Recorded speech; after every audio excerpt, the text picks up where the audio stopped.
네, 오늘 사사기 1장 말씀 같이 좀 보도록 하겠습니다. 네, 사사기 1장.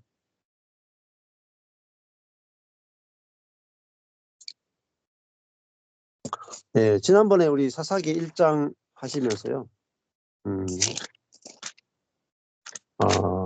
제일 끝에 있는 21장 25절 말씀 보면서 그때에 이스라엘에 왕이 없으므로 사람이 각각 그 소견에 옳은 대로 행하였더라. 그렇게 나옵니다. 이 사사시대가 암흑 시기였던 것은 왕의 통치를 받지 않고 각자 그 소견에 할 때는 이게 눈이거든요. 자신의 눈에 옳은 대로, 올바른 대로 행동했더라. 이렇게 돼요. 자, 이게 눈이죠, 눈. 자기가 보기에 옳은 대로 행하였더라. 이렇게 되죠. 아담과 하와가 선악과를 먹을 때도 자기가 보기에 옳은 대로 행했더라. 이렇게 돼요. 자, 이걸 다른 말로 하면은 혼으로, 우리가 혼이 생각할 때에 혼은 생각, 감정, 의지잖아요. 그러니까 이 혼이 옳은 대로 행동했다. 이렇게 볼 수 있습니다. 자, 근데 신기하잖아요. 분명히 자, 옳은 대로 행했는데 암흑이 왔다. 이게 이제 인생이 쉽지 않다는 게 뭐냐면은 분명히 옳아요. 옳은데 암흑이단 말이에요. 자, 그러면은 빛은 뭐냐? 내가 보기에 옳은 대로 하는 게 아니거든요. 자, 혼으로 하는 것과 영으로 하는 것은 다르다고 볼 수 있어요. 혼은 주체가 나예요. 주체가. 내가 보기에 옳은 대로 판단하고 행동하죠. 근데 영은 주체가 내가 아니고 내 안에 계신 그리스도예요. 그리스도가 보시고 그리스도가 나를 통해서 말씀하시고 그리스도가 나를 통해서 행동하시는 겁니다. 그 영을 다른 말로 하면은 생명이다. 이렇게 표현할 수도 있어요. 그러니까 혼으로 하는 것과 생명으로 하는 것은 다릅니다. 자, 그래서 많은 그리스도인들이 어디에 속느냐? 혼에 속아요. 혼. 생각, 감정, 지혜, 지식 여기에 속습니다. 특별히 이제 어떤 일을 할 때나 사업을 할 때나 공부를 할 때도 그렇고 사람을 볼 때도 혼으로 보거든요. 교회를 섬길 때도 혼으로 섬겨요. 생각으로 섬기고 감정으로 섬기고 의지로 섬기고 최선을 다해 섬기고 그런데 암흑이란 말입니다. 왜 그러냐면은 혼은 파쇄돼야 될 거예요. 파쇄. 혼의 파쇄와 영의 해방이거든요.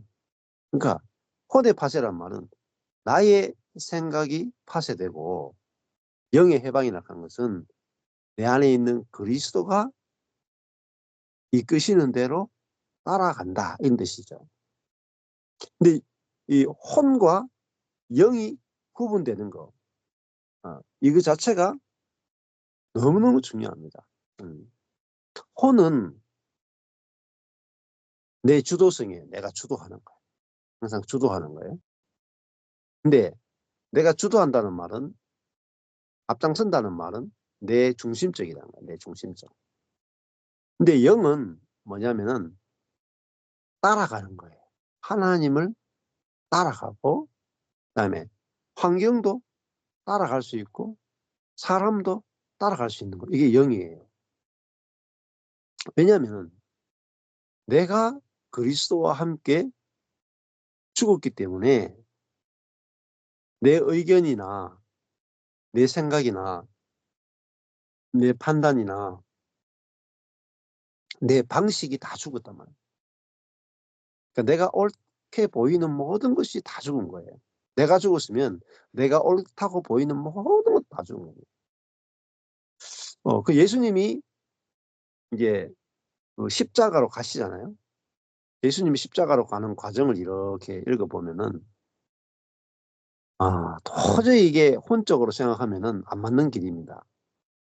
왜냐하면은 예수님은 죄가 없단 말입니다. 근데 유대인들과 로마 사람들이 죄가 있어요. 그런데 분명히 잘못된 로마 사람들과 그 유대인들이 재판을 하고 예수님을 끌고 가는데, 예수님은 자기가 옳음에도 불구하고 끌려가시잖아요. 예수님이 만약에 내가 옳고 니들이 틀렸어, 이렇게 선악의 판단으로 혼으로 살아가는 분이라면 절대로 십자가로도 안 갔을 것이고 죽지도 않았을 겁니다. 근데 예수님은 자신의 선악의 판단으로 사는 분이 아니고 하나님이 끌고 가시는 대로 하나님의 뜻에, 하나님의 생각에 끌려가시는 분이거든요. 그래서 뭘 이루느냐? 아버지의 뜻을 이루셨다. 그것이 십자가의 길이에요. 근데 그 아버지의 뜻이 이루어질 때 예수님은 죽고 부활하셨다. 그러니까 아버지의 뜻이 당장은 좋아 보이지 않죠. 당장은 옳아 보이지 않죠. 그런데 어, 그, 그 옳아 보이지 않는 그 사람이 사실은 옛사람이고 그 사람이 죽어야 될 사람이거든. 자, 이게 십자가의 길입니다. 그래서 이 사사시대가 결국은 구약시대인데, 구약시대 중에 암흑시대잖아요. 근데 그 암흑은 어디서 왔느냐? 각 사람이 옳은 대로 행했다는 말이에요. 선한 대로 했다는 말이에요. 음. 악한 대로, 나쁜 대로 한 사람 아무도 없어요. 근데 분명히 옳은 대로 했는데 암흑이 왔다 이 말입니다. 자, 보세요. 이 암흑이 왔느냐 광명이 왔느냐가 중요하지 옳은 대로 했느냐 틀린 대로 했느냐가 중요하지 않습니다. 그러니까 이걸 어디서 보면 알 수 있느냐면 교회 생활에서 아주 분명해요. 아주 분명해요. 가정에서 생활해보면 아주 분명해요. 남편도 옳고 아내도 옳아. 그런데 암흑이잖아요. 그렇죠? 그러니까 부부 두 사람 딱 모아가 이야기하면 남편도 자기가 옳대, 아내도 자기가 옳대. 그게 옳으면 있잖아요. 옳으면은 마음이 딱 하나 될 거 아니에요. 분명히 옳은 걸 이야기했으면 아주 밝아져야 될 거 아니에요. 근데 옳은 걸 이야기했는데 둘 다 이혼, 암흑이라. 그러니까 그 말은 뭐겠어요? 그 옳다는 것이 가짜라는 말입니다. 네. 자, 그 교회 생활도 똑같아요. 교회도. 자, 그래도 이제 내가 죽고 내 안에 그리스도가 사는 이 복음을 전하잖아요. 내가 죽고 그리스도가 산다. 네. 혼이 죽고 영으로 산다. 지식이 죽고 생명으로 산다. 이걸 이제 전하는데 개인적으로 내가 죽고 그리스도가 사는 것을 딱 체험을 할 수 있어요. 하고 또 그 굉장히 기쁠 수 있어요. 근데 이게 아주 미세한 부분에 가면은 예를 들면은 손이 이렇게 처음에 이제 아기들이 엄마 뱃속에서 보면은 이렇게 처음에는 그냥 꼭 이게 사람인지 이 병아리인지 구분이 안 될 정도 형체가 아주 불분명해요. 사람으로 딱 태어나도 이게 사람인지 병아리인지 구분이 안 돼요. 근데 이 생명이 자라면 아기가 뱃속에서 자라면은 형체가 사람과 병아리 형체가 점점 하면서 분명해져요. 보면 점점 분명해져요. 손도 처음에 이게 사람 손인지 병아리 손인지 구분이 안 돼요. 근데 처음에는 이렇게 손이 뭉뚱하잖아요, 애들이. 근데 시간이 지나면 어때요?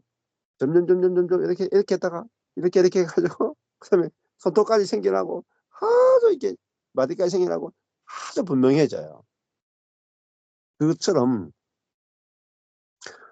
내가 죽고 그리스도가 산다. 지식이 아니고 생명으로 산다. 이것은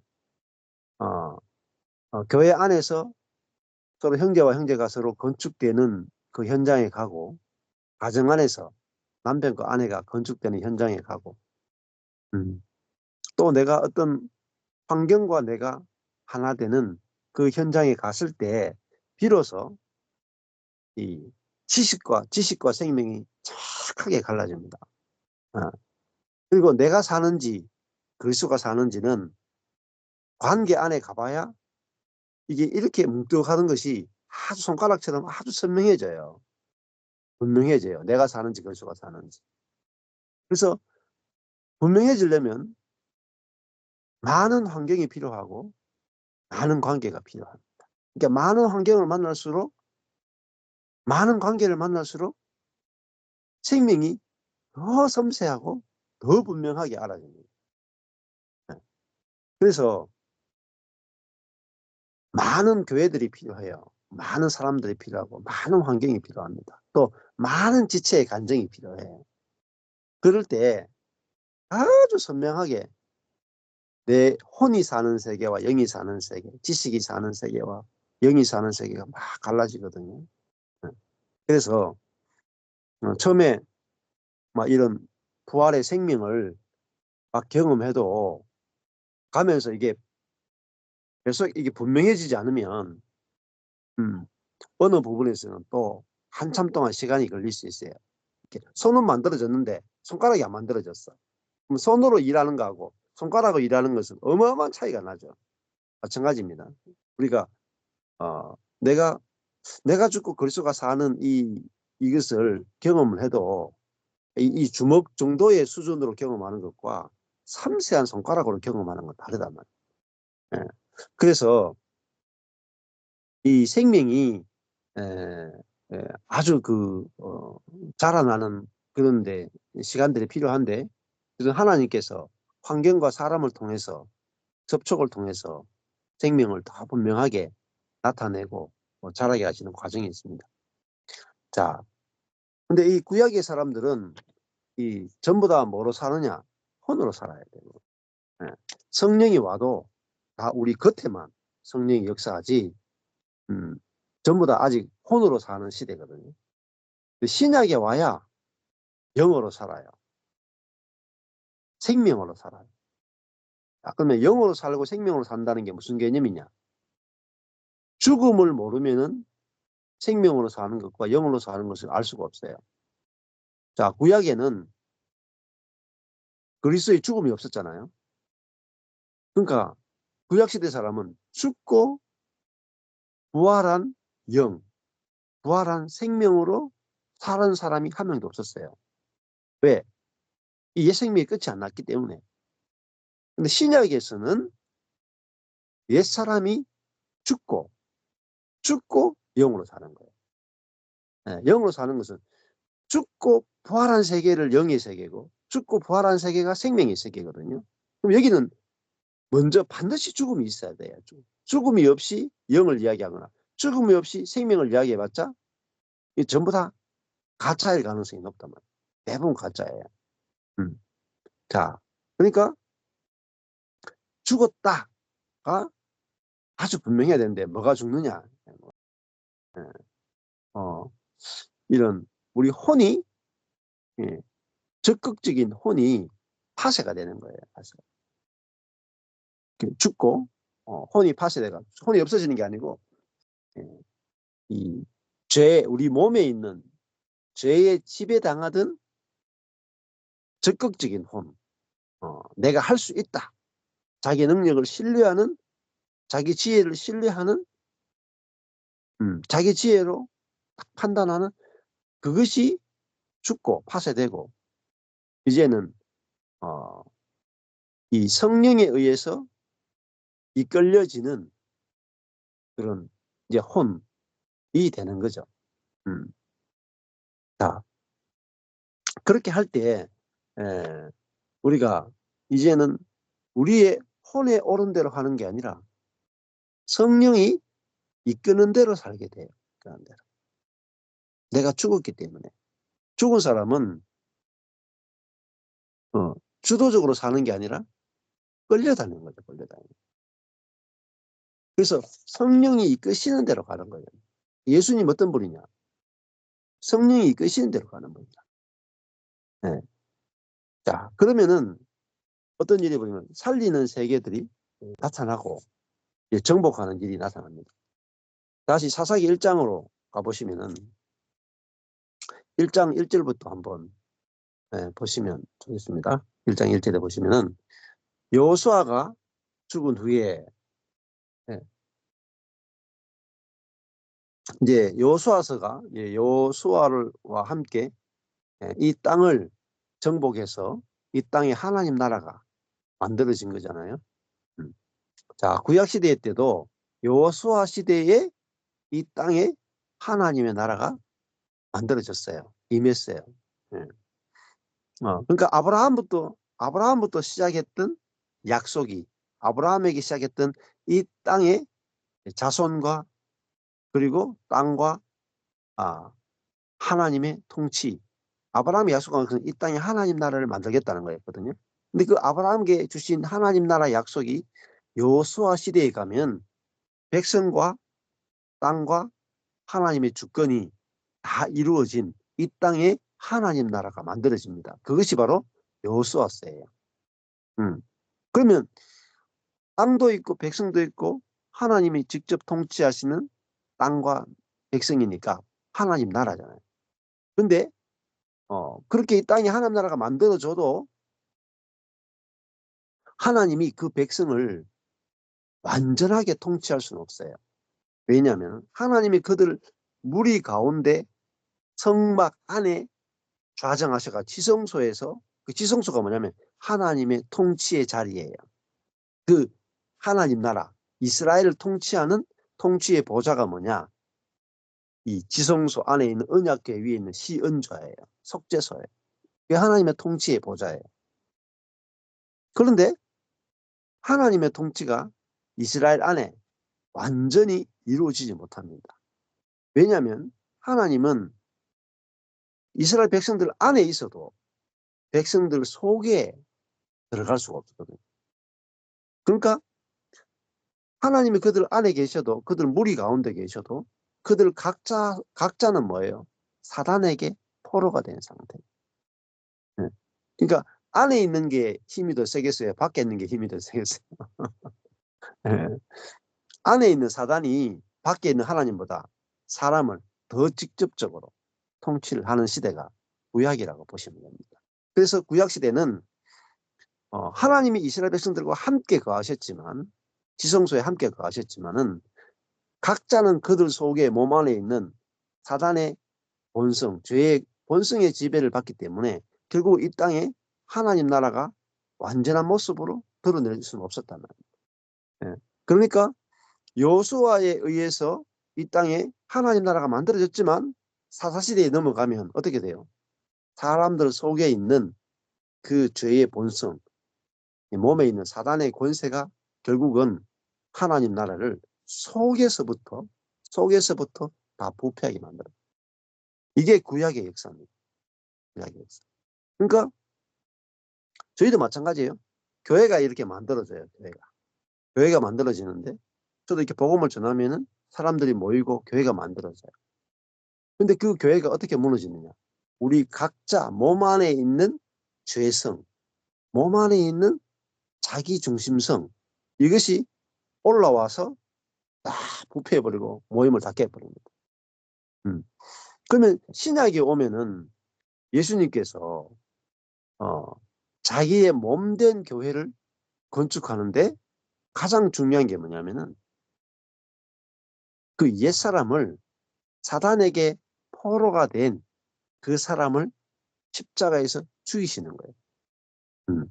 죽이고 이제는 이 성령과 혼이 연합된 새로운 피조물을 창조해서 이제는 몸에 있는 자기중심성을 이기는 그런 백성으로 그들을 새롭게 창조했단 말이에요. 그러니까 하나님이 밖에 계시다가 이제는 우리 안에 들어와서 우리 몸 안에 있는 사단을 이기고 우리가 하나님 백성으로서 서로 교회로 건축되도록 하신 시대가 바로 신약 시대라고 볼 수 있습니다. 그 신약 시대는 구약 시대 때 불가능했던 그런 교회가 나타났단 말입니다. 이 교회는 사람과 사람이 서로 연합하여서 하나님을 나타낼 수 있는 그런 교회가 신약의 교회다, 이렇게 볼 수 있습니다. 그래서 하나님의 교회를 건축하기 위해서 뭘 하느냐?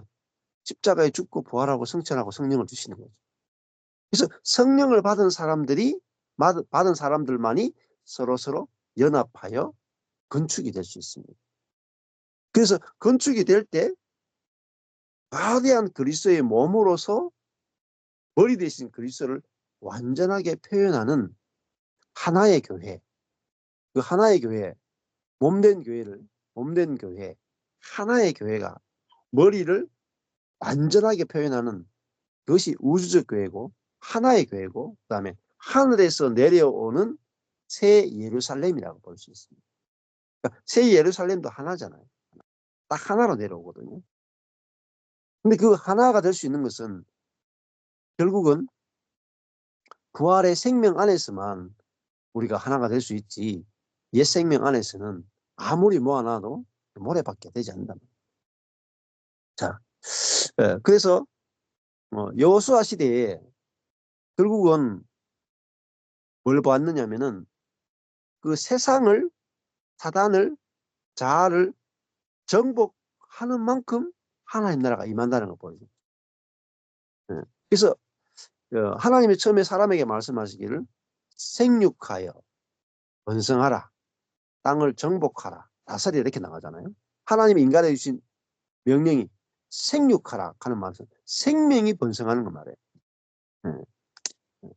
생육하라. 그러니까 생명으로 그다음에 번성이 돼야 돼. 먼저는 생명이 있어야 되고 그 생명이 번성이 돼야 돼. 그리고 그 생명으로 정복해야 돼. 이게 하나님 뜻입니다. 근데 그 생명은 죽고 부활한 생명입니다. 그 생명으로만 정복이 가능한 거죠.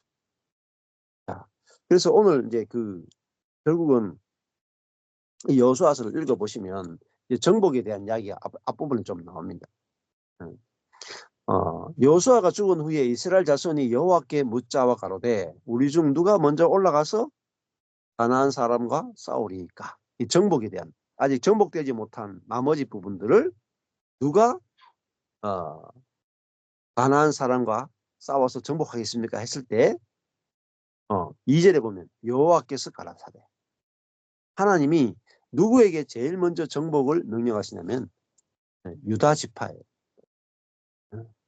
유다 지파가 원래 넷째 아들이잖아요. 러시레유, 유다 넷째 아들이지만은 유다가 이스라엘 전체를 대표하는 지파가 됐습니다. 그래서 유다가 올라갈지다. 이 유다 지파 가운데 이제 다윗이 나온단 말입니다. 내가 이 땅을 그 손에 붙였다, 이렇게 나와요. 자, 전쟁에서 이기는 유일한 길은 뭐냐? 하나님이 그 땅을 주셨다. 그 땅을 붙였다란 말은 나탄, 주셨다.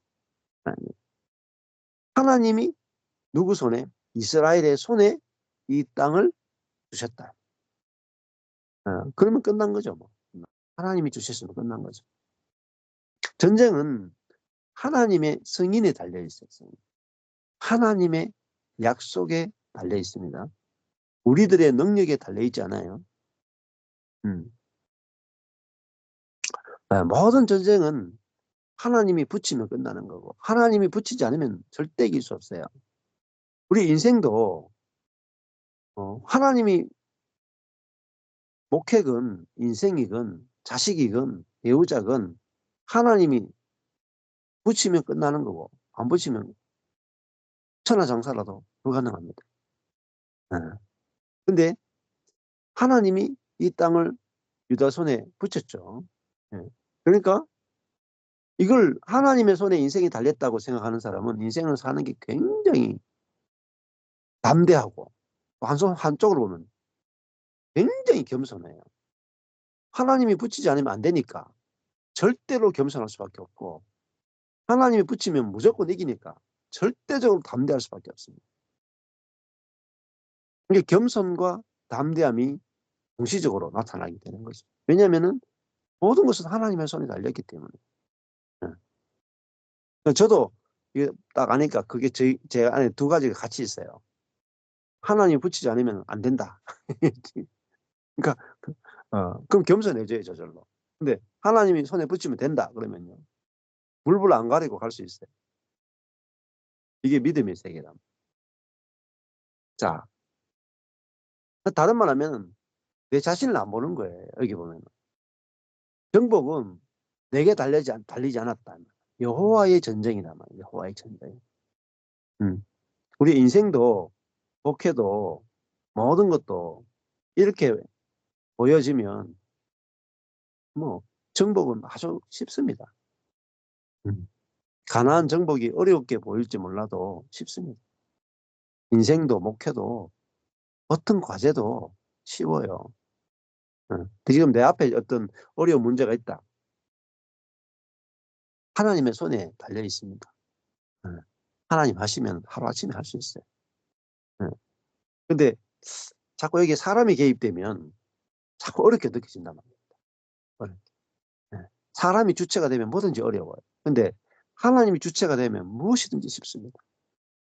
너무너무 쉬워요. 홍해 건너는 거요.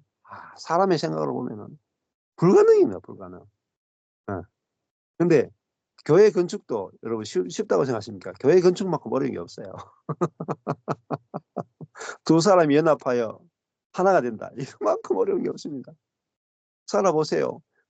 부부도 두 사람이 하나 안 되는데 남남이 만나가 건축된다. 이거만큼 세상에 어려운 일 없습니다. 세상에서 가장 어려운 게 뭐냐? 두 사람이 연합하여 하나가 되는 거예요. 가장 어렵습니다. 근데 우리가 이미 된 것만 보면 끝나요. 하늘에서 이미 이루어진 것을 보고 가면 쉬워요. 근데 뭐 선생님들 보면은 학생들한테 답지 주고 문제 풀으라고 하면 얼마나 쉽겠어. 근데 답지 안 주고 문제 풀거든요. 되게 어렵다니까요. 근데 답지 주고 문제 풀으라고 하면 저는 무조건 전과목 100점이라. 야, 이 쉽다니까요. 답지 주고 문제 푸는 거, 이거 그만큼 쉬운 게 어디 있어요. 근데 사실 인생도요, 답지 주고 문제 푸는 거거든요. 그러니까 성경이 뭐냐? 성경이 뭐냐? 답지예요. 답지라. 사람들이 어리석게 성경을 답지로 모르는 거야, 답지. 컨닝을 잘해야 돼, 컨닝. 답지가 다 있는데 막 덮어놓고 시험 치는 거야, 덮어놓고. 자기 실력 믿고. 자기 실력 믿고 인생 산다니까요. 야, 그럼 망한다니까, 인생이. 인생에 다 답이 있잖아요. 응? 내가 이 땅을 그 손에 붙였다. 이 답이거든요. 야, 이 답이 있는데 자꾸 답을 안 보고 딴 거 본다니까요. 그러니까요, 저는 이제 보세요. 저는 저희 경산에 있는 바로교회 해야 되죠. 바로교회. 요 하나의 교회 하기도 여러분, 하나의 교회가 하나 되는 것도 얼마나 어려운지 아세요? 마누라하고 하나 되는 것도 어려운데 교회 안에서 하나 되는 거 얼마나 어려워요. 바로 그게 경산이나 하나 교회 되는 것, 요거 하나 만드는 것도 어려운데 저는 지금 춘천에도 교회가 있고 뭐 지금 제주도에도 생겨나고 있고 저 포항에도 있고 지금 뭐 서울에도 있고 광주도 있고 막 지금 순천에서도 뭐 이 많은 교회를 하나 되게 어떻게 하겠어요? 하나 교회 하기도 힘든데 이렇게 막 흩어져 가지고 막 이렇게 있는데 저도 미국에도 있고 지금 뉴질랜드도 있고 호주도 있고. 아, 음. 근데요, 걱정 안 해요. 제 아내는 걱정이 없다니까요. 전에 같으면 막 온갖 생각을 다 하고 어떻게 목회를 할까? 사람들 마음을 어떻게 위로할까? 어떻게 사람 마음을 도둑일까? 어떻게 좀 하나 되게 노력할까? 하나 되게 노력하면 100% 실패합니다. 노력하고 애쓰면 100% 실패합니다. 여러분. 제가 노력하지 않아도 됨의 비결 책 얇잖아요. 이거 100페이지도 될까 말까 한 책인데 얇다고 무시하시면 안 돼요. 이 노력하지 않아도 됨의 비결 이 책에 다 들어있어요. 온 우주의 비밀이.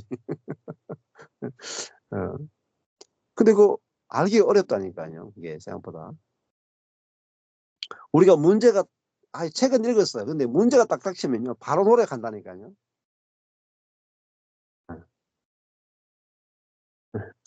노력하지 않아도 된다 하는데 무슨 일을 하면 탁 또 노력한다니까요. 뭐든지 이 자아는 노력하는 거예요. 왜냐하면 노력하면 된다가 딱 있거든요. 노력하면 된다. 이 체질이야. 노력하면 된다. 이거 자기 신뢰예요. 자기 신뢰. 근데 어떤 사람만이 노력 안 할 수 있냐면 사방팔방으로 다 되어본 사람입니다. 다 실패해본 사람. 응. 지혜로도 실패해보고 능력으로도 실패해보고 관계도 실패해보고 목회도 실패해보고 부부관계도 실패해보고 다 실패한 사람은 더 이상 노력하지 않습니다. 죽었거든요. 노력이 죽었단 말이에요. 노력은 자기 신뢰예요. 자기가 할 수 있다는 거예요. 이게 불신이거든요. 하나님에 대한 불신이거든요. 근데 자기가 죽은 사람은 이제는 하나님의 손에 달렸구나가 된다고. 저절로 돼요. 하나님은. 내 손이 망했는데요. 내 손이 망해야 돼요. 내 손이 십자가에 탁 못 박혀야 돼요. 내 발도 십자가에 탁 못 박혀. 그러니까 발이 십자가에 못 박혔다는 말은 이제 내가 돌아다니는 게 아니다 말입니다. 내가 돌아다니는 게 아니고 성령이 이끄시는 대로만 가는 거예요. 자, 머리도요. 내가 막 이제 머리 써봤자 망했으니까 머리도 안 쓴다니까 이게. 누구에게 달리는 걸 아느냐면은 하나님이 붙이느냐 붙이지 않느냐 달려 있습니다. 이것만 아시면 돼요. 인생은. 음. 자, 이게 사실은 구약 성경에서 가장 중요한 말이에요. 하나님이 붙였다 이 말이에요. 이 말이 구약 성경에서 가장 중요한 말이에요. 내가 붙였다 이 말이에요. 이게 내가 줬다 이 말이에요. 내가 세운다 이 말이에요. 나탄이라는. 하나님이 내가 이 땅을 주었다. 내가 이 군대, 예? 이스라엘 말고 외국의 어마어마한 군대가 막 수십만 명의 군대가 와도 내가 저 군대를 너희 손에 붙였다 하는 순간에 끝나버립니다. 100만 명이 와도 하나님이 이 군대를 너희 손에 붙였다 하면 하나님의 결정이 다 끝나버려요. 근데 아이성같이 작은 성이라도 하나님이 붙이지 않으면 대군이 가도 정복이 불가능합니다. 이게 바로 하나님이 통치하시는 세계고 하나님의 주권의 세계예요. 그러니까요. 겁이 없다니까요. 하나님이 안 붙이면 절대적으로 겸손하지만은 죽은 자와 같이 살지만은 하나님이 손에 붙이면요. 온 우주도 다 바꿀 수 있다. 이게 바로 하나님 중심적인 삶입니다. 3절에 보면 유다가 그 형제 시몬에게 이르되 나의 제비 뽑아 얻은 땅에 나와 함께 올라가서 가나안 사람과 싸우자. 유다가 하는 말이 내가 제비 뽑아 얻은 땅에 나와 함께 올라가서 가나안 사람과 싸우자. 그리하면 나도 너의 제비 뽑아 얻은 땅에 함께 가리라. 뭐 유다 지파도 자기 혼자 가면 되는데 시몬 지파와 같이 가자 그러고 시몬 지파도 유다 지파와 같이 가자. 그러면 정복하는 게 더 쉽단 말입니다. 우리가 함께 할 때 모든 것은 정복하기가 너무너무 쉽단 말이에요. 혼자 하는 것보다 함께 하면 얼마나 쉬운지 몰라요. 그런 거 있잖아요. 어떤 사람은 노동력이 있고 저 사람 돈이 있습니다. 함께 하면은 너무너무 쉽거든요. 근데 둘이 떨어지면은 노동력 있는 사람 돈이 없어가 힘들고 돈이 있는 사람 노동력 없어가 힘들어요. 손과 발이 함께 하면 쉬운데, 예? 손은 일을 잘하잖아요. 근데 발이 없으면 갈 수가 없어요. 발은 가기는 쉬운데 손이 없으면 일을 못해요. 우리가 형제 자매가 교회와 교회가 왜 함께 만나야 되는가? 예. 그것은 더 쉽게 하나님께서 더 빠르게 일을 하고 정복하도록 이렇게 연합을 시킨단 말입니다. 그래서 이걸 알면은 저절로 연합이 돼요. 우리 안에 있는 그리스도의 생명은 연합시키는 생명이거든요. 연합시키는 생명. 그래서 자꾸 사람을 얻는 거예요. 사람을. 저도 지금 그 사역을 하는데 여기 가도 사람을 넣고 저기 가도 사람을 넣고 이 단체에서도 사람을 넣고 저 단체에서 사람을 넣잖아요. 자꾸 연결되잖아요. 연합되잖아요. 음, 음. 이렇게 모든 것은 내가 사역을 열심히 하는 게 중요한 게 아니고 연합되는 게 중요해요. 연합되면 커져요. 어. 있는 것들만 연합돼도 커집니다. 음.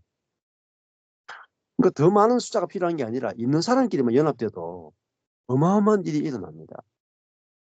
제가 이제 미국에 가봤는데 미국에 가니까 처음에 미국의 그 뉴욕에 일본 사람들이 와서 아주 정직하게 해가지고 뉴욕에 그 일본인 촌을 만들었어요.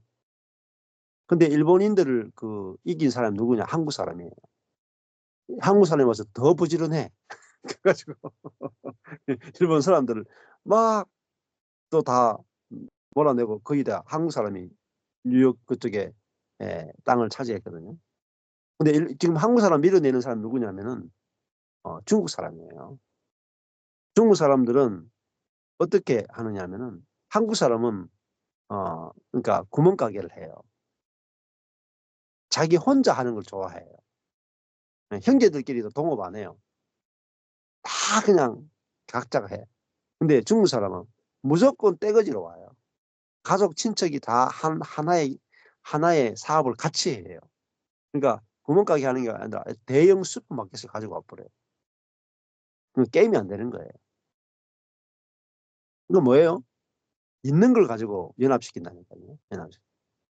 연합만 돼도 어마어마한 거기서 생명이 나오고 성령이 나오고 하나님의 모든 충만은 연합 가운데 일어나게 되거든요. 예. 그러니까 뭐 원자탄 이런 것도 뭐 대단한 게 아니에요. 원래 있는데 딱 있는데 그걸 딱 고리를 끊을 때 어마어마한 폭발력이 나오잖아요. 자, 그래서 이 사람과 사람이 연합된다. 이것만큼 큰 능력이 없습니다. 그러니까 모든 사역은 연합할 수 있는 데 있습니다. 그러려면 반드시 십자가가 있어야 돼요. 십자가. 예. 선악으로 살아가는 그 생명이 바로 옛 생명의 핵심이거든요. 예. 그 선악의 지식이 죽었음을 알 때 우리가 저절로 연합이 되는데 부활의 생명은 특징이 뭐냐? 부활의 생명은요. 선악의 판단이 없이 오직 나와 상대방을 살리고자 하는 생명이 부활의 생명의 특징입니다. 자, 그러니까 우리 안에 무슨 생명이 있느냐? 살리고자 하는 생명이 있는 거예요. 네. 자, 우리가 그리스도와 함께 부활했다 하는 것은 죽이는 생명에서 살리는 생명으로 바뀌었단 말입니다. 네. 선악의 지식은 판단하고 정죄하고 죽이는 자기중심적 생명이 바로 옛 생명이에요. 그런데 자기중심적이고 판단하고 정죄하고 죽이는 그 생명이 그리스도와 함께 끝나고 이제는 상대방 중심적이고 판단과 정죄가 없이 살리는 그 생명으로 우리가 부활된 존재가 됐다. 그 부활하신 그리스도가 내 안에 계시단 말이에요. 그럼 뭐로 정복하느냐? 살리는 생명으로 정복하는 거예요. 이게 생육하욕 할 때 이게 살리는 생명이란 말이에요. 이 살리는 생명이 생육하고 번성하는 거예요. 이것이 번성이에요. 생명이 늘어나는 거예요. 이게 번성입니다. 아담의 생명이 늘어나는 게 아니에요.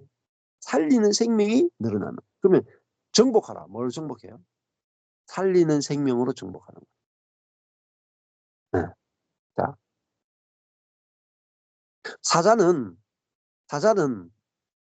죽이로 달리죠. 죽이면서 정복하죠. 그죠? 돌아다니면서 죽이면서 정복하는 게 사자예요. 그걸 세상이라 그러나 봐. 세상. 세상은 죽이면서 정복해요. 근데 어린 양은 자신이 죽음으로 정복해요. 네. 부활의 생명은 죽음으로 정복하는 생명. 예수님이 십자가에서 죽으셨죠.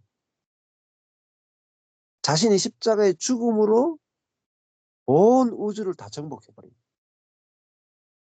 이게 십자가의 능력입니다. 네.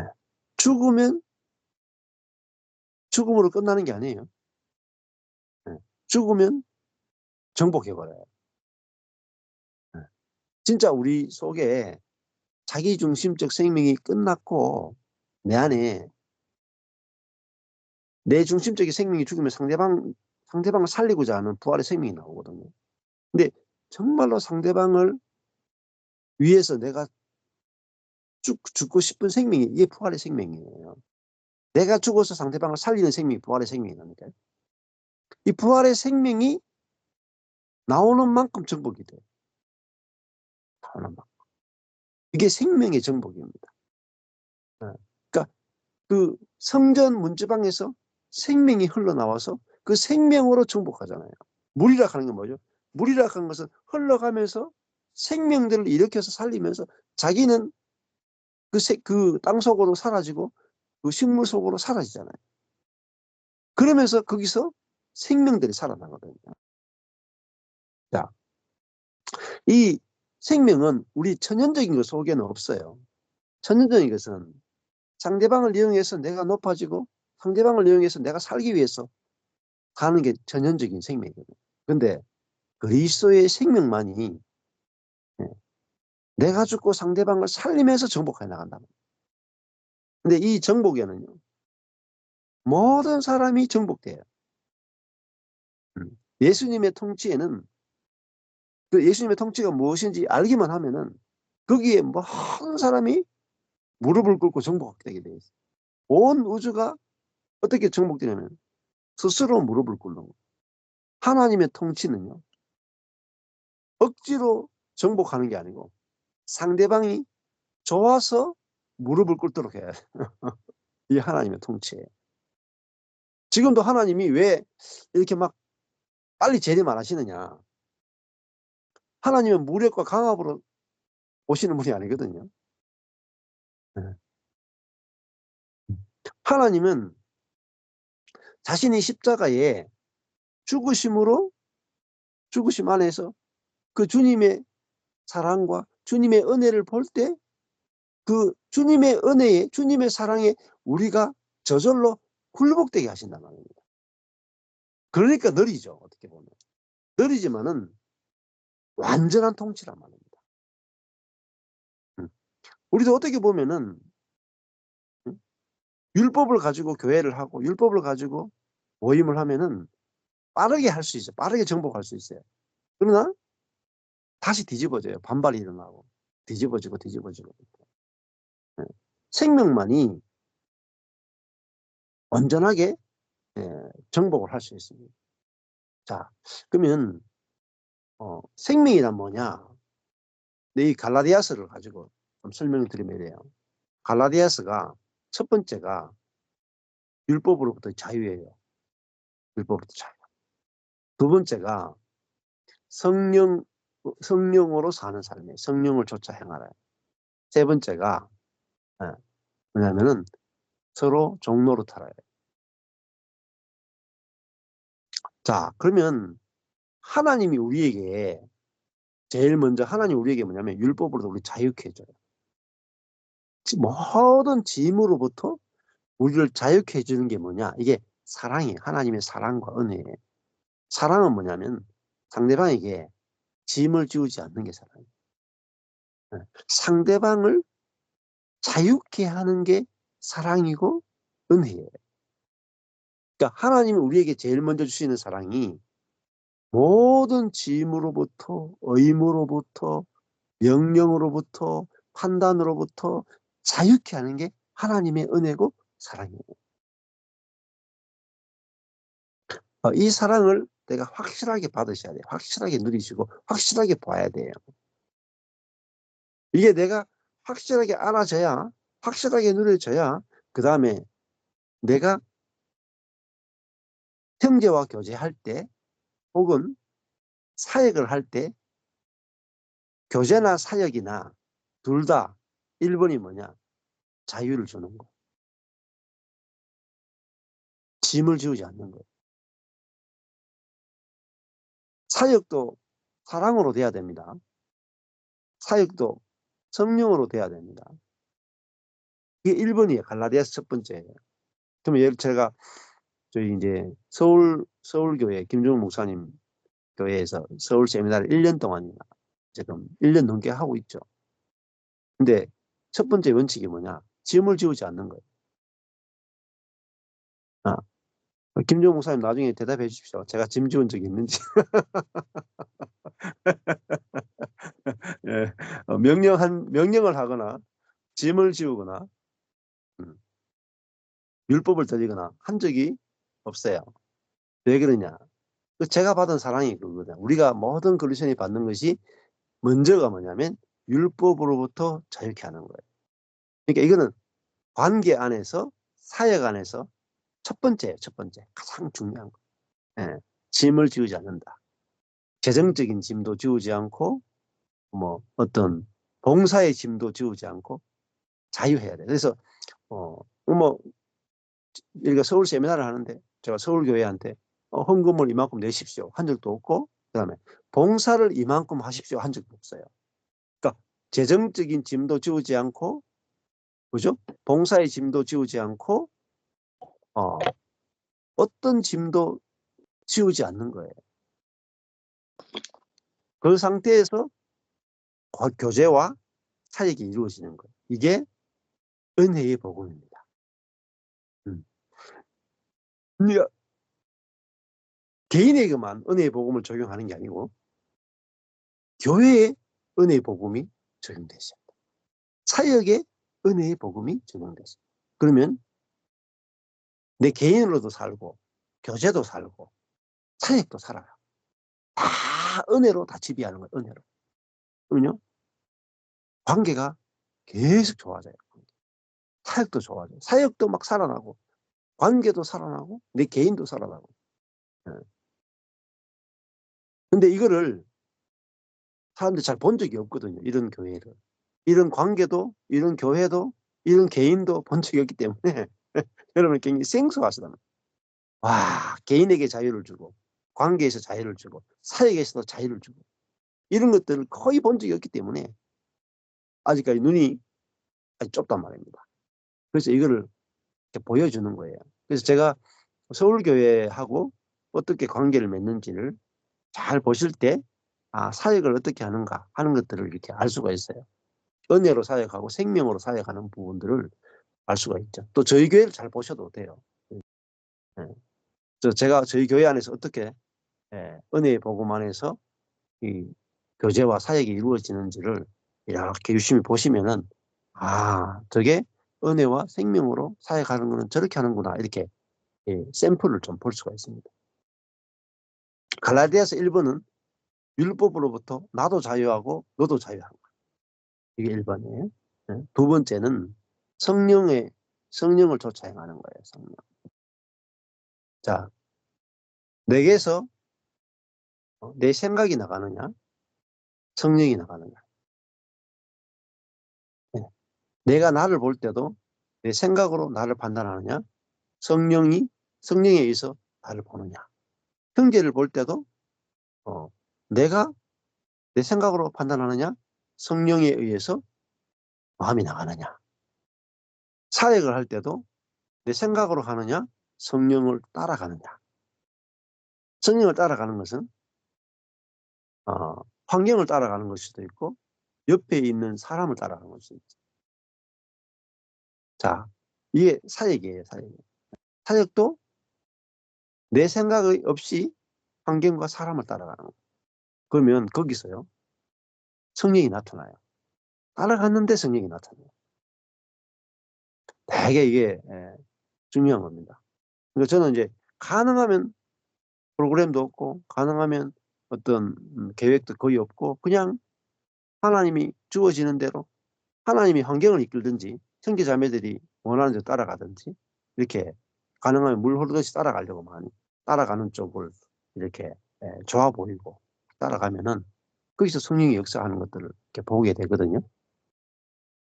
세 번째가 갈라디아서 세 번째가 뭐냐면은 이제 두 번째 성령이 내가 사는 게 아니라 내 안에 성령이 내 대신 사시니까 세 번째가 뭐가 나오냐면은 이제 서로 종로로 타는 게 나와요. 서로 종로로. 그러니까 서로 종로로 탄다는 말은 첫 번째 내가 율법에서 자유하다.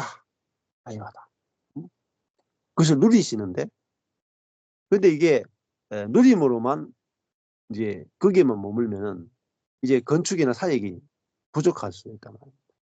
세 번째는 내가 생명에 의해서 내가 죽었고 그리스도가 사니까 저절로 내가 상대방의 종로로 타고 싶은 마음이 나오는 데까지 가야 된단 말이에요. 네. 근데 저절로 가져요. 살면은 억지로 가야 되는 게 아니고 복음을 알면은 저절로 나와요. 네. 그래서 내가 나의 자유보다 상대방의 종로로 타는 것이 더 좋아 보이는 데까지 가게 돼 있어요. 생명은. 그러니까 내가 짐을 전혀 지지 않는 것보다 상대방을 위해서 짐지는 것이 더 좋은 데까지 가요. 근데 억지로 가라 하면 절대 안 돼요. 이거는. 억지로 가는 것은 율법이고 육입니다. 네. 그러니까 첫 번째는 짐을 지지 않을 수 있는 자유를 누리셔야 돼요. 첫 번째. 그리고 두 번째, 내가 죽고 성령이 사신다는 사실을 알면 세 번째는요. 성령에 의해서 기쁘게 짐을 안 지는 것보다 기쁘게 짐지는 것이 더 좋아지는 그 생명까지 나옵니다. 그러면은 내가 짐을 안 질 때 자유보다 짐질 때 자유가 훨씬 더 크다는 걸 알게 돼. 네. 그렇잖아요? 자, 내가 아무것도 안 할 때는 내 혼자 자유를 누려요. 근데 내 속에서 생명이 나와서 상대방이 짐을 지는 것이 막 좋아 보여요. 그러면 이게 막 자유가 있잖아요. 자, 아무것도 안 할 수 있는 자유도 있지만은 짐까지 질 자유가 있으니까 자유가 엄청나게 넓어져 버려요. 그러니까 이거는 전천후 자유를 누려요. 그러니까 내가 내 마음대로 할 때도 자유하고 내 마음대로 안 할 때도 자유한 거예요. 이만큼 큰 자유가 어디 있습니까? 근데 첫 번째 자유는 내 마음대로 하는 자유고 세 번째는 내 마음대로 안 되는 것도 자유한 거야. 이게 정말 생명의 자유예요. 그래서 이게 갈라디아서 이제 첫 번째 짐을 지지 않을 수 있는 자유. 그리고 세 번째는 상대방에게 짐을 지우지 않고 싶은 이 마음. 이게 성령에 의해서 내가 대신 짐을 져주고 싶은 내가 아니고 내 안에 그리스도가 그런 마음을 주신다는 거예요. 그래서 여기까지 이 세 가지가 갈라디아서 1, 2, 3번이 알아셔야 돼요. 첫 번째는 자유, 두 번째 성령, 세 번째는 내가 짐을 질 수 있는 자유. 이게 돼야 갈라디아서가 돼야 정복이 돼요. 정복. 교회가 건축되면서 가나안이 정복돼 가나안. 뭐로 정복하겠어요? 우리가 자유를 주는 것으로 정복하고 성령으로 살면서 육을 이기면서 정복하고 결국은 내가 상대방을 위해서 기쁘게 더 짐을 질 수 있는 이것이 돼야 우리가 이 생명으로 정복돼 가는 거예요. 그럴 때 이 사사기에서 보여준 게 뭡니까? 정복되는 만큼 자유가 확장돼. 누림이 확장돼. 나라가 커지는 만큼 누림이 확장돼. 자, 그러니까 저도 예를 들면은 경산에 교회를 하잖아요. 경산 바로 교회를 하잖아요. 아이 내가 뭐 한 교회 하나님 한 교회만 맡겨도 내가 힘든데 에이 이렇게 사방팔방으로 교회를 맡기십니까? 아이 나는 싫습니다. 나는 뭐 안 할 자유가 있습니다. 자유는 있죠. 안 해도 괜찮아요. 저는 경산에 바로 구경만 해도 되는 자유가 있어요. 근데 이 자유 안에만 있으면 누림이 적은 거예요. 공급도 적고 누림도 적고 그렇잖아요. 그리고 내 안에 있는 성령의 그 말씀이나 또 성령의 생명이나 이런 것들이 요만큼만 경산교회에 있으면 요만큼만 나와도 돼요. 여기서 요만큼만 나오면 됩니다. 근데 교회가 크면은 물이 많이 나와요. 그죠? 그러니까 우리 자신이 내 자유만 누릴 때는 생명이 요만큼만 나와도 돼요. 내 자유를 누릴 때는. 근데 다른 사람을 자유케 하려면은 내게서 생명이 많이 나와야 된단 말입니다. 내 교회를 섬길 때는 요만큼만 나와야 되는데 우리가 내 교회가 죽고 다른 교회 살리려면 생명이 많이 나와야 돼요. 그러니까 하나님은 우리를 이 부활의 생명이 더 나오게 하기 위해서 우리를 확장시키는 거예요. 그러면서 뭐예요? 우리 자신이 자꾸 깨지게 하는, 우리 자기중심성이 깨지게. 자기중심성이 깨지면서 생명이 계속 나오는 거예요. 그러니까 가면 부딪혀요. 부딪히는데 부딪히면서 깨지는 거예요. 아, 이게 자기중심성이었구나. 이게 자아였구나. 이게 육이었구나. 이걸 알면서 깨지는 거예요. 깨지고 발견된단 말이야. 아, 내가 쏘갔구나. 그래, 막, 성도도, 그래, 막, 가져가라. 처음에는 막, 아까보가 못 줘. 저도 그랬거든요. 처음에는 아까보가 못 줬어요. 성도 한 명 주는 게 얼마나 힘들다고요. 근데 지금은, 하나님 하도 성도들 찍고 데려가시니까 지금은 막, 이거 마음대로 가져가 있어요. 돌아보니까 또 주시더라고요. 주시더라고요. 음. 그러니까, 이거는 빼앗기는 것이 즐거운 생명이잖아요. 부활에서. 빼앗기는 게 즐거운데, 하나님 더 좋은 걸 주시더라고요. 그러니까 마음 빼앗겨도 괜찮아요. 다 가져가도 괜찮아. 근데 더 좋은 거 주신다니까요. 항상 더 좋은 거 주신다. 네. 이게 뭐죠? 생명으로 정복해 나가는 거예요. 생명으로. 네, 죽음으로 정복해 가는 거예요. 네. 근데 죽음이 더 많이 나타나면서더 놀랍게 이제 정복되어 나가는 거죠. 자, 이게 그래서 이 여호수아 사사기 앞부분까지가요. 정복이에요, 정복. 뭐로 정복할 거냐는 거예요. 세상은 힘으로, 지혜로, 무력으로 막 정복해 나가잖아요. 근데 우리는 세상은 자기의 열심으로 정복해 나가요. 근데 우리는 모르면 하나님 나라를 확장해 나가고 세상을 정복할 거냐.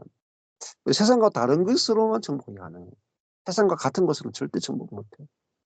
근데 세상과 다르면은 정복이 돼요. 세상과 다르거든요. 율법을 정복하려면 은혜로 정복해야 되지 않겠습니까? 율법을 정복하려면 복음이 있어야 율법을 정복하지 않겠습니까? 자기중심적인 세상을 정복하려면 자기중심적이지 않은 것이라야만 정복이 가능합니다. 그러니까 세상과 다를수록 더 분명하게 정복을 해나갈 수 있는 거죠. 네. 자, 그래서 여기도 결국은 이 여호와의 전쟁은 뭐로 정복합니까? 여호와가 붙였단 말이에요. 여호와가 그 손에 붙였다. 이 뭐죠? 이 여호와의 전쟁은 여호와께 달린 전쟁이다. 근데 이방의 전쟁은 내 손에 달린 전쟁이다. 전쟁의 성격이 완전 다르죠. 그래서 우리도 인생을 사는데 뭐로 정복하냐면 여호와의 손에 달렸다. 이걸로 정복한단 말이에요. 그러니까 이 하나님의 손이 나타나서 정복해 나가는 거죠. 그래서 네, 4절에 보면 유다가 올라가매 여호와께서 가나안 사람과 브리스 사람을 그들의 손에 붙이신지라. 여기 보면 제 성경 있잖아요. 이거 키아즘 성경. 키아즘 성경 보면요. 일반 성경은요 다 똑같은 색깔로 기록되어 있어요. 근데 이 키아즘 성경은요 얼마나 놀라우냐면은 사사기 1장이에요. 1장 2절에 그 손에 붙였노라. 이렇게 빨갛죠? 빨갛게 불나죠 이게 붙였노라. 여기 뒤에 보면은 4절에 그들의 손에 붙이신지라. 빨갛죠 이게? 이게? 이렇게 좋은 성경이라니까요. 그냥 맨눈으로 읽으면요. 맨눈으로 읽으면 이 사사기 1장 1절에서 4절까지 뭐가 중요한지 몰라요. 근데 빨간색이 제일 중요하다고 그랬잖아요. 빨간색이. 성경에서. 하나님이 제일 중요하다. 하나님. 그러니까 1장 1절에서 4절까지 가장 중요한 포인트는 뭐냐면 내가 빨간색이에요. 붙여놓으라 빨간색. 이게 사사기 1장 1절에서 1장 4절에서 말하고 싶은 거예요. 하나님이 야, 내 손에 달렸어. 이 말, 내 손에 달렸어. 네 손에 달리지 않았어. 내 손에 달렸어. 그러니까 우리가 절망이 어디서 오느냐? 내 손에 달렸다 하면 절망이 온다는 거예요. 하나님의 손에 달렸다 하면 절대적인 소망이 온다는 거예요. 이 성경 이거 사사기 1장 1절에서 4절까지만 읽어도 인생이 뒤집어져요. 근데 왜 안 뒤집어지냐? 까막눈이거든요. 뭐가 중요한지 모르거든요. 읽는데 초점이 뭔지를 모르. 초점이 허리멍텅. 뭐가 중요한지 모르는 거예요. 뭐가 중요한지. 인생에서 도대체 뭐가 중요한지 모르는 거예요. 제가 그랬거든요. 근데 14년 전에 하나님이 내가 붙였다. 이게 이 목사님이 이 내가 붙였다는 이 단어를 엄청 크게 키워놨어요. 글자 이게 보면 크기가요. 이 성경은요. 다른 글자는 다 작아요. 근데 붙였다 이 글자가 이만해요. 5배 정도 키워놨거든요. 붙였노라. 붙이신 자 5배로 키워놨. 글자 크기가 막 이만해요. 다른 글자는 요만하거든요. 그 말은 뭐겠어요? 이 목사님이 이 성경을요. 만독을 하면서 찾아낸 게 이거예요. 만독. 그런데요. 저는 14년 전에 성경 몇 독도 안 하고 그냥 봤는데 이게 제 눈에 이따만하게 크게 보이더라고요. 이따만하게. 다른 거는 작게 보이고 내가 붙였다 이게 이렇게 커 보이더라니까요. 아, 인생은 이렇게 쉽구나. 쉽구나. 딱 하나님이 붙이면 끝났구나 이 말. 그러니까요. 제가 절망 가운데 있다가 절망이 어디 있습니까? 제 손을 보니까 절망이었죠. 제 손을 보니까 절망. 하나님의 손을 보니까 그냥 뭐 한 방에 끝나더라고요. 한 방에. 야, 이번에 저하고 아주 친한 사모님이 계신데 이분이 10년 전에 제가 전하는 이 복음 만나고 십자가 복음을 경험하고 막 굉장히 많은 10년 동안 십자가 복음을 경험하고 누리신 사모님인데 작년에 굉장히 어려운 일이 있었어요. 주변에 이제 친척 가운데 가까운 친척이 2사람이나 이렇게 죽는 일이 생겨났어요. 굉장히 큰 아픔이었죠. 그래가지고 다시 침륜에 좀 빠지는 그런 일이 있었는데 그 침륜에 빠졌다가 어떻게 탈출한지 아세요? 음. 친한 사촌 조카가 죽었어요. 엄청난 슬픔과 절망이 왔죠. 근데 이번 지난주 목요일 금요일 날 사모님을 만났는데 사모님이 이렇게 말해요. 내가 이렇게 살아날 수 있는 건 딱 하나밖에 없다.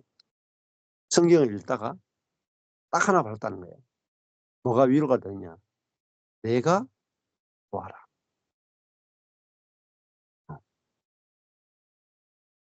나 여호와는 선하다. 나 여호와는 인자하다. 나 여호와는 은혜롭다. 하나님의 속성, 하나님이 어떤 분인가만이 자기에게 위로가 되더라.